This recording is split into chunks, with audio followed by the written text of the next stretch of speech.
很多人觉得打呼只是睡得香，但医生提醒，长期打呼其实是身体给你的警告。一、呼吸变得不顺，打呼代表空气在狭窄的气道里震动，如果声音越来越大，代表气道越来越窄，有可能出现呼吸暂停，影响睡眠安全。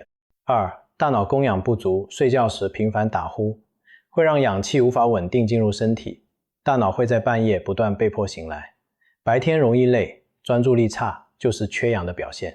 三、心血管负担增加，长期打呼会让血压波动，心脏必须用力工作，高血压、心律不整的风险都会提高。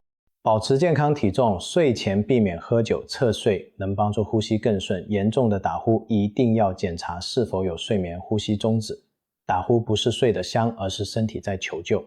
关注健康之道，每天1分钟，学会保护你的睡眠和心脏。